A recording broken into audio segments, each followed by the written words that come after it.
సామర్లకోట ప్రసన్నాంజనేయ స్వామి వీధిలో అడబాల కుమారస్వామి ఆధ్వర్యంలో 100 మంది టీడీపీ పార్టీలోకి జాయిన్ అయ్యారు. వీరందరికీ పెద్దాపురం నియోజకవర్గం టీడీపీ జనసేన బీజేపీ ఉమ్మడి అభ్యర్థి నిమ్మకాయల చినరాజప్ప టీడీపీ కండువా కప్పి పార్టీలోకి ఆహ్వానించారు. టీడీపీ పార్టీ అధికారంలో ఉన్నప్పుడు రాష్ట్రం అభివృద్ధి పదంలో నడిచిందని, ఆ 5 సంవత్సరాలు పెద్దాపురం సామర్లకోటలో కోట్లాది రూపాయల నిధులు తెచ్చి అనేక అభివృద్ధి కార్యక్రమాలు చేశాను కాబట్టి తిరిగి తనకు మళ్లీ ఎమ్మెల్యేగా పట్టం కట్టారని పెద్దాపురం నియోజకవర్గం టీడీపీ జనసేన బీజేపీ ఉమ్మడి అభ్యర్థి నిమ్మకాయల చినరాజప్ప అన్నారు. వైసీపీ పార్టీ అధికారంలో వచ్చినప్పటి నుంచి పెద్దాపురం సామర్లకోటలో ఏ ఒక్క అభివృద్ధి పని జరగలేదని, పైగా పెద్దాపురంలో వైసీపీ నాయకులు తిరిగి నన్ను విమర్శించడం విడ్డూరంగా ఉందని, ఈ ఎన్నికలలో తిరిగి ప్రజలే బుద్ధి చెప్తారని సమావేశంలో రాజప్ప విమర్శించారు. ఈ సమావేశానికి జనసేన ఇన్ఛార్జ్ తుమ్మల బాబు ముఖ్య అతిథిగా హాజరు కాగా టీడీపీ జనసేన నాయకులు కార్యకర్తలు పాల్గొన్నారు.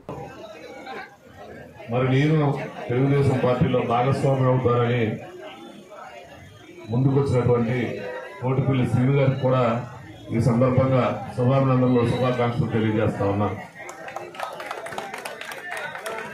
ఎందుకంటే కోటిపల్లి శ్రీను గారికి జనసేన పార్టీ అన్నా జనసేన పార్టీ నాయకుడన్నా కూడా చాలా అభిమానం. ముందుగా ఆయన జనసేన పార్టీకి జాయిన్ చేసుకోవాలని నేను అనుకున్నాను.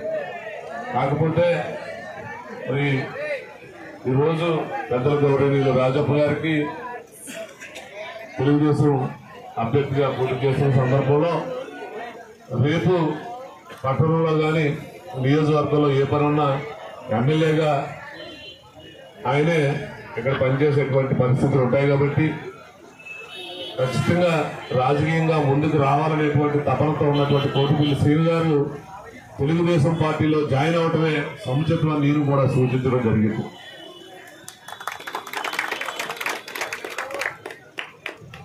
మరి రాజప్ప గారు మంచి వ్యక్తిగానే మరి 2 పర్యాలు ఇక్కడ ప్రజలు గెలిపిస్తూ ఉన్నారు.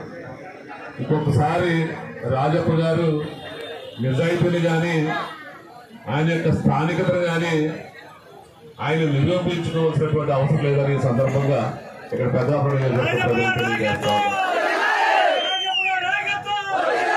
రాజప్ప గారు సుమారుగా 10 సంవత్సరాలు ఇదే నియోజకవర్గంలో ఇక్కడే ఉండి పనిచేస్తా ఉన్నారు.